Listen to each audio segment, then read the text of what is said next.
Be ready for the absolute worst Iron Man takes you'll ever hear. Now, some of this shouldn't be a shock to you if you've heard the worst Iron Man debate of all time. Someone posted a scene from Iron Man 1, a really well-crafted one, mind you, and this is one of its responses. Sometimes I forget how insanely imperialist the first two Iron Man films are.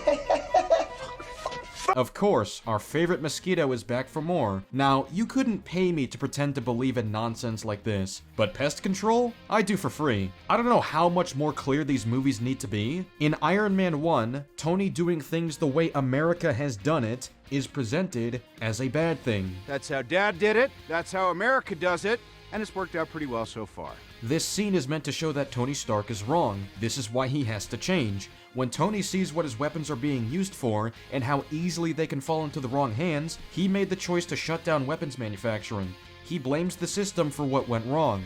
I saw young Americans killed by the very weapons I created to defend them and protect them, and I saw that I had become part of a system that is comfortable with zero accountability. The main villain of Iron Man 1 is a guy who exploited the system to gain profit. He wanted to profit off war and provide the US military with Tony's weapons. That is the very opposite of imperialism. Let's read off the definition since we clearly aren't on the same page. Imperialism is a policy extending a country's power and influence through diplomacy or military force. Tony shutting down weapons manufacturing prevents the US government from using his weapons for military force. And furthermore, in Iron Man 2, he stands his ground against the government when they try to take his suits and use them for quote-unquote national security. It's working. We're safe. America is secure. You want my property? You can't have it. But I did you a big favor. I have successfully privatized world peace.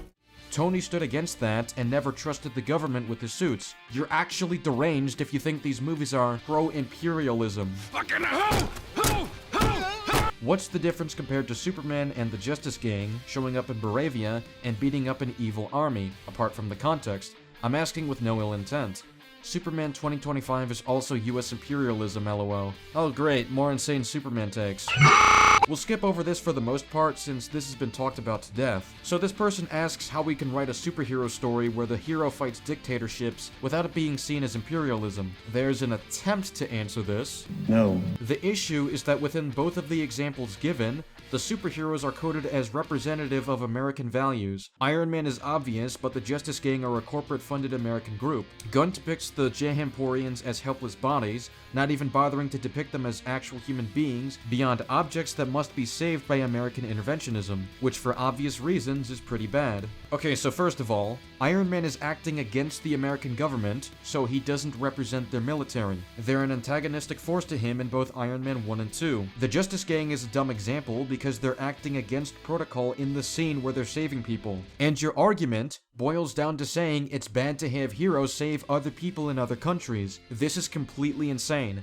Imagine if the Avengers didn't go to Sokovia to stop Ultron just because he was in another country. Though I guess this wouldn't be much different from Mosquito's insane solution of Tony doing nothing to help people dying when he has the means of doing so. Superman in that film's good values are positioned as due to him being raised by American parents, whereas he avoided the negative attributes that his Kryptonian parents are shown to have, which therefore associates his goodness as well with the idea of being an American. These specific kinds of superhero stories are inherently difficult when you have characters representing the US in some capacity going into other countries and committing violent actions, as they are inherently promoting US imperialism, which is a bad thing. Why not have a superhero story centered around a superhero character from one of these countries helping their own people? So this is the same stupid points made in that same stupid debate. Iron Man can only save his own people and fight for his own country.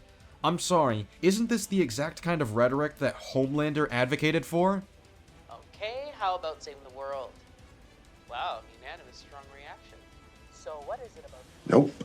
It's saving America. Yeah, it is. Mosquito straight up recycled an argument that Homelander made.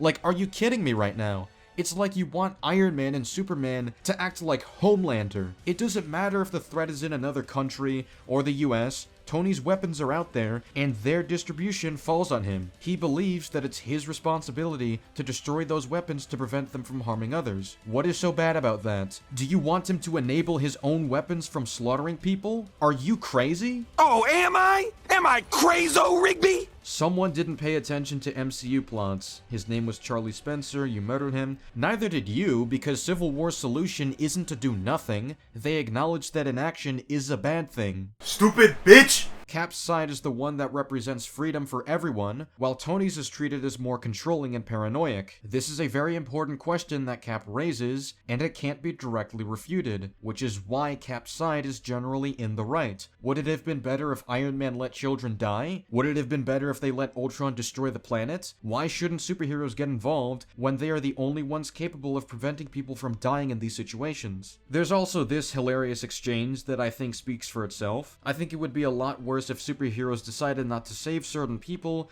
based on what country they're in, but that's just me.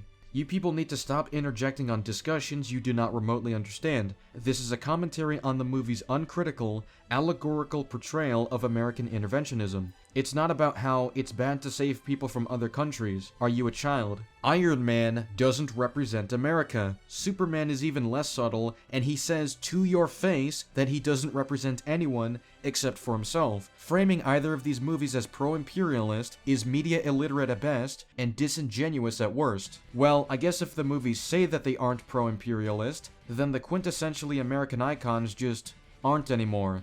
Media literacy. Neither of those movies are pro-imperialist. Your reasoning is entirely delusional. Iron Man and Superman didn't act on behalf of the US government. They acted when they saw people in danger. It's not imperialism to save people just because they're from different countries. Now, unrelated to Iron Man, but when I encountered this same insane criticism being applied to Superman, I saw this glorious reply that fits too well. Think of this, but with the civilians in Iron Man.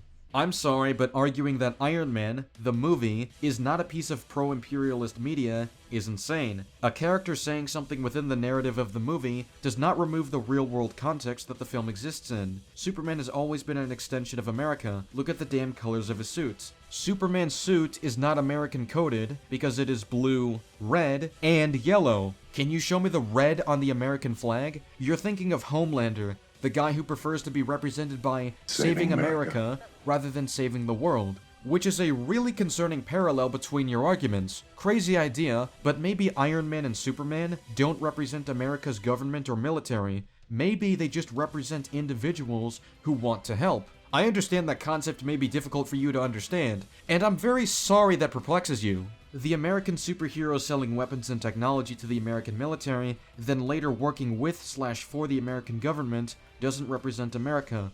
Incredible intellectual discussions are happening on this app. Tony Stark shut down weapons manufacturing because he realized he was wrong to supply the military with them. They literally show this in the movie.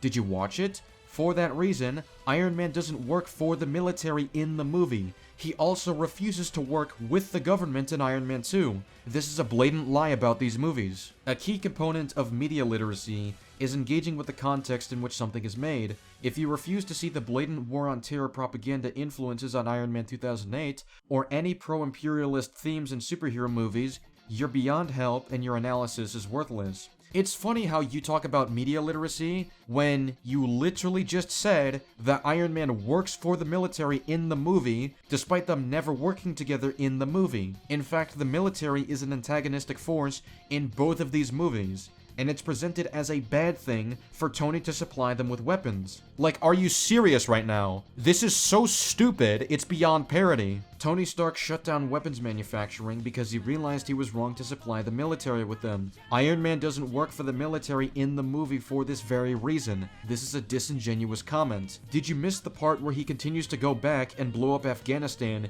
using the authority he's given himself as an American? Or the sequels in which he goes back to working with the US government, or the context in which the movie is made, which is a key part of media literacy. When did Iron Man blow up Afghanistan? Are you insane? He blew up his weapons that were being used against civilians and fought the terrorists who tried to stop him. And again, he is the one against the military's orders, which is why they go after him in the scene. And their tensions grow when they literally fight each other in court. Like, are you joking right now? Now, when I bring this up, this gets pivoted to another claim. Creating a fictional group based on caricatures of the Taliban and calling them terrorists for fighting against those invading their land is pro-imperialist. Iron Man was made while the US was still occupying Afghanistan. So we're just gonna gloss over the fact that you lied about Tony working for the military in his sequels. Okay, they're not fighting against land invasion in the movie. They're literally killing civilians to remain in power and using Tony's weapons to harm others. It's presented as a bad thing that Tony even enabled the US government by arming them with weapons, and he consistently stands by this in his trilogy and the MCU, begging you guys to be normal about her for once. The refusal to actually engage with what it is she's saying, read between the lines, and look beyond the page is embarrassing. This reactionary, it's not that deep mentality needs to perish. Well, this must be good. I'm saying this as a person who disagrees with a large sum of her controversial takes too. You reducing a very valid critique of the film's socio-political stance on American interventionism, intentional or not, to basically, so superheroes shouldn't save people of foreign nations, is childish. That's literally the argument she makes. She literally says, these specific kinds of superhero stories are inherently difficult when you have characters representing the US in some capacity going in other countries and committing violent actions, as they are inherently promoting US imperialism. She literally said these heroes shouldn't be going into other countries to fight for people, otherwise that's US imperialism. That's verbatim saying it's a problem that they're doing it, just because they're from other countries. If the tweet wasn't enough, go watch the debate where she explicitly implies that Iron Man should have let children die. And if you watch the full debate, you'll see her constantly arguing that it's only okay to do what Iron Man did if you're saving your own people. That's exactly why Kairito coined the meme, save your own people, Mosquito. No, Mosquito, you're right. You don't save your own my people, God. man. Save your own people, man. The people he killed were using his weapons to kill other Afghanistans,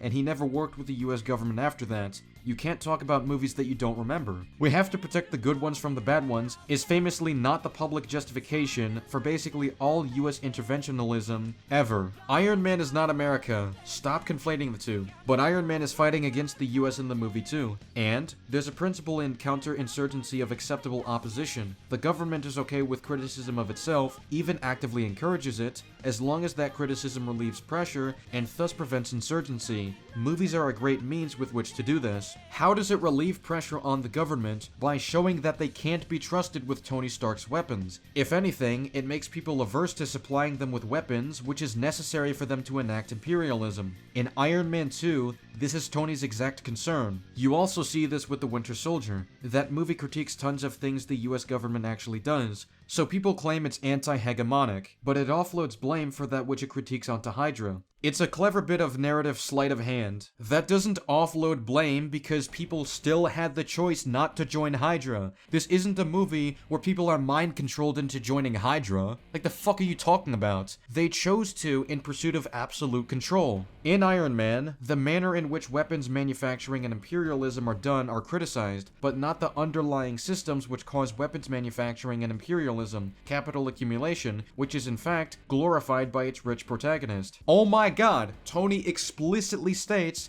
that he became part of the system that enabled those problems. Did you watch the movie? Had become part of a system that is comfortable with zero accountability. Tony barely cares that people die by his weapons in the first place until he realizes it's hurting Americans too.